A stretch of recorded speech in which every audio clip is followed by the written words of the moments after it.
Psoriasis എന്ന് പറയുന്നത് ഒരു ഓട്ടോഇമ്യൂൺ ഡിസീസ് ആണല്ലോ. അപ്പോൾ ഓട്ടോഇമ്യൂൺ ഡിസീസ് എന്ന് പറയുന്നത് എന്താ, നമ്മളുടെ ഇമ്മ്യൂൺ സിസ്റ്റം തെറ്റിയിരിക്കുകയാണ്.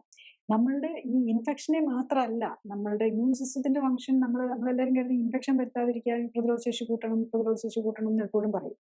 പക്ഷെ അത് മാത്രമല്ല, നമ്മൾ ഇമ്മ്യൂൺ സിസ്റ്റത്തിന് പ്രതിരോധ ശേഷി ഒത്തിരി കൂടിയാലും പ്രശ്നമാണ്.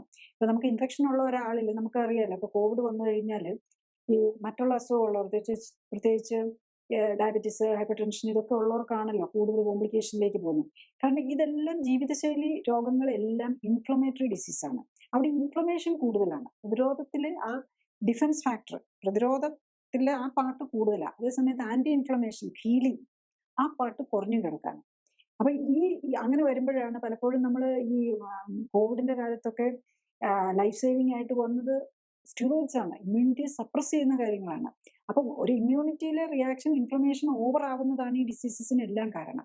ഫൈനലി നമ്മൾ ഇമ്മ്യൂണോ സപ്രസൻസിനെയാണ് നമ്മൾ മെഡിക്കേഷൻ ആയിട്ട് ഉപയോഗിക്കുന്നത്. ഈവൻ കോവിഡിനൊക്കെ വേണ്ടിയിട്ട് ഏറ്റവും ലേറ്റസ്റ്റ് മെഡിസിൻസ് ഒക്കെ വന്നത് അവിടെ ഉണ്ടായിരുന്ന ബയോളജിക്കൽസ് ഒക്കെ വന്നു. അതും ഒക്കെ ബേസിക്കലി അതൊരു നമ്മളെ ഇമ്മ്യൂണിറ്റിയെ മോഡുലേറ്റ് ചെയ്യാനോ അല്ലെങ്കിൽ ഇമ്മ്യൂണിറ്റി സപ്രസ് ചെയ്യാനോ ഡിഫറെന്റ് രീതികളിലാണ് നമ്മൾ ഇതെല്ലാം മരുന്നുകൾ ഉപയോഗിക്കുന്നത്.